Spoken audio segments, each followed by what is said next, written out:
Obviously, marriage isn't for everyone and is controversial for a multitude of reasons, and there are so many other issues facing non-binary people other than our inability to get married. But the fact remains that everyone should have the same right, and a protest wedding would raise awareness of the wider issue of lack of gender recognition for non-binary people. To get a wider perspective, we decided to visit two young non-binary people that currently support other MBs in their local area, and to hear their thoughts on being non-binary in the UK today. Today, maybe soon, there'll be enough of us to show our truth. We're not one, not the other. I'm not a sister and I'm not your brother. We're something more and we're something in between. Whatever you wanna be, not one. What would you say is like the shittiest part of being non-binary? The fact that it just technically doesn't exist in a lot of people's brains. Because whether you look at like toilets, where it's just not a thing. Like, you can be female and that's the one you go to, or you're male and you go there. So it's, you're just picking sort of whether or not you want to get in a disabled person's way or masquerade. Yeah, like, jump in a box that you know that you're not meant to be in. Yeah, exactly. Yeah. And have the weird looks regardless. But it's the same with marriage, like you can't be married as non-binary. You gotta choose. Yeah. My concerns of marriage have like changed drastically from like, will I be loved as a non-binary person, to like, will I be able to marry in a way that makes me comfortable? Yeah. And I just don't think I can right now. No, I don't know if it's going to be a thing for a long time, because I think it's something that's just sort of slipped under the radar. Because obviously it's like gay marriage, everyone legalised gay marriage, but no one thinks like maybe we just need to legalise marriage. So the job I have at the moment is the first job where I've actually been able to come out. And how was that? Yeah, it's been pretty cool actually, because half the management is gay, so they're all quite accepting and they have trans friends. And oh, that's so cool. So I've only had like 2 jobs and I attempted to come out as one, but when you're sort of a teenager, people do not respect it. And I learned quite quickly the lesson that it's much better to keep your mouth shut, because like in certain situations people are not going to respect you. And learning to navigate those situations and refrain from telling people things for your own safety. I came out 5.5 years ago now, so I was kind of thinking like, oh yeah, society's changed so much over the past 5 years, I'm so much more accepted now. People go, oh yeah, that actually makes sense.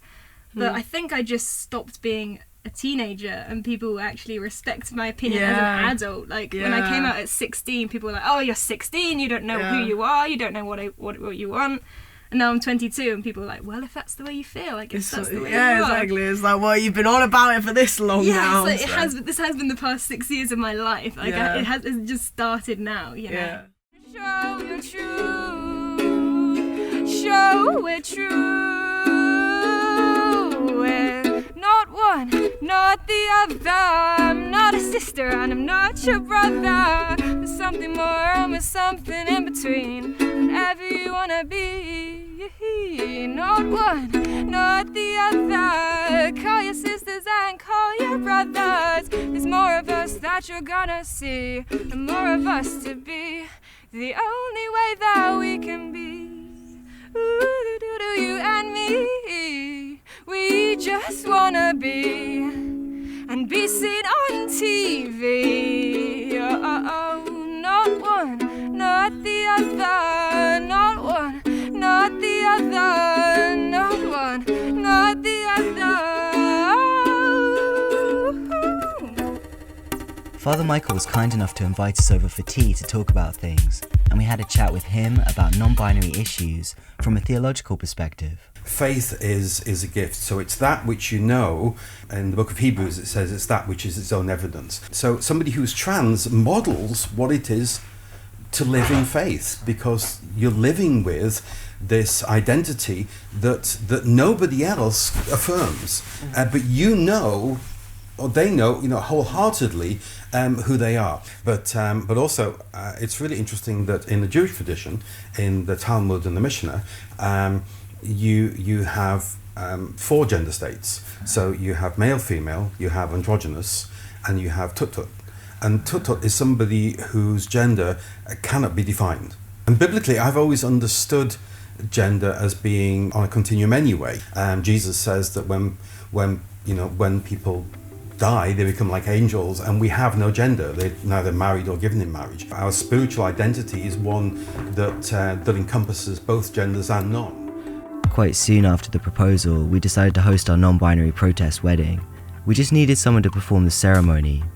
So we're here to visit our friend Ollie, who's actually done a protest wedding with you before in the past. Yeah, I think Ollie's the perfect person to ask, and also Ollie defines as non-binary as well. So we thought Ollie would be the person basically to do it. Yeah. Nice to see you. Good. Nice to see you. We were wondering actually if you would do us the honour of being the vicar for our protest wedding, because we're going to have a non-binary protest wedding. I'd be honoured. That's congratulations. Thank you so much. I feel kind of nervous. Do you feel nervous? I don't know. I think it's because it doesn't feel like it's a real thing because we can't actually get married. I suppose it would feel different if we were actually able to get married. Yeah. Even though. I think it'll feel quite powerful though. I always cry at weddings. I don't cry at my own wedding.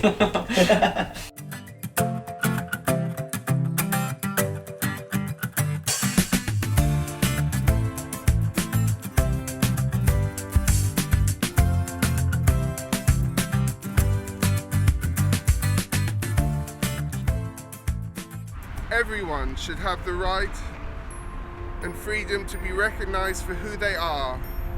A marriage ceremony is a celebration of how far a couple have come. Hopefully one day all non-binary people will be able to officially get married. Today we are gathered here to celebrate your lives. As you join as one, you are both partners in crime and love. Al, do you take Fox to be your partner in life and your one true love?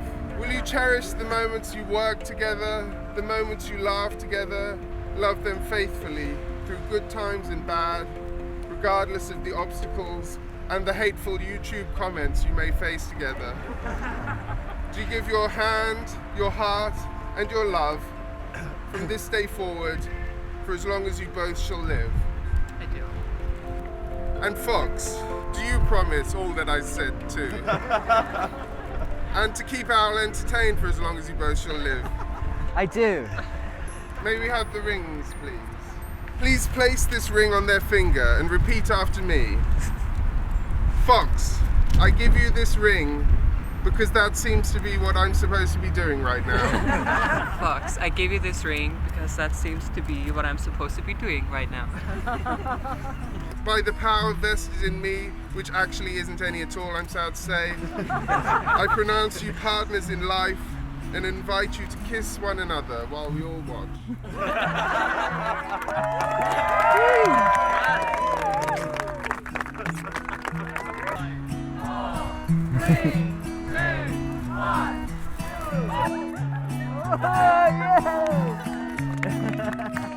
After the protest wedding, we sat down with my parents and we talked about me being non-binary for the first time. It's been a great day. Yeah? Yes, all your friends around and celebrating and enjoying ourselves in spite of the dreadful weather. I know.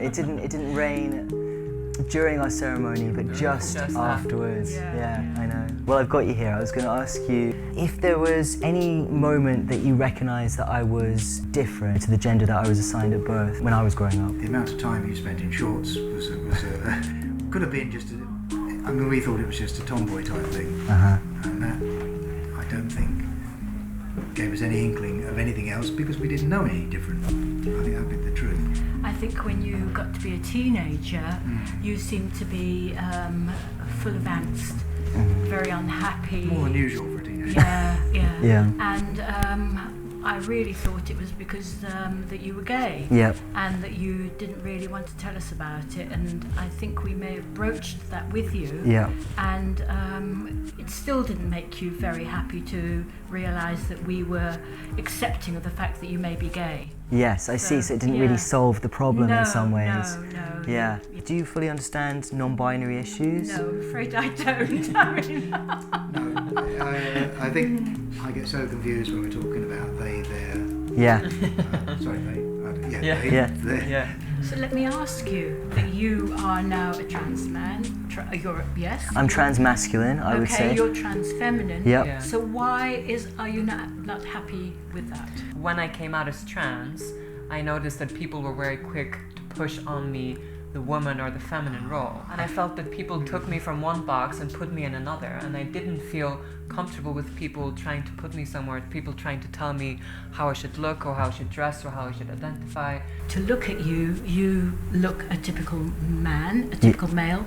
You look like a beautiful woman. Yeah. And you could have carried on. We could have. Got by in society, and people would say you were a lovely couple. Yeah. But you've chosen to out to the fact that you're... Doesn't it sound like we're being very rebellious, but yes. It's more that doesn't fully suit, you know, it just doesn't feel, it kind of erases both our history as well, and I'm very proud of where I've come from and who I am, and that's a huge part of me as well, so... Yeah, I'm very proud of being trans, so I think it's for me to hide that wouldn't feel right. Okay.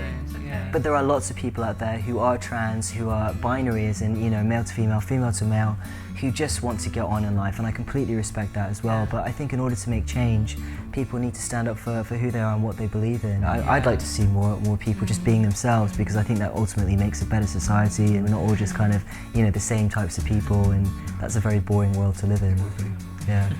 So yeah, thank you for your support. I really, really appreciate it. You know, it means just so happy everything. That, you know, that you found out to put you on the straight and narrow. There's a joke in there somewhere. We're not straight or narrow. But yeah. The most common stereotype of a non-binary person that people have is that they are androgynous, thin, white, and non-disabled. And as a person of colour, I am painfully aware about the lack of representation within the trans community. And this is why we wanted to hear thoughts from a wide range of non-binary people to get a realistic view of the community and the challenges that we all face. I can't generalise and speak for everybody of colour, but definitely my family. It's such a different, like, coming out as being trans or non-binary, it's a really hard thing to explain as it is. They can understand being gay, you know, just about, but being trans, it's like, well, why are you choosing to be a boy?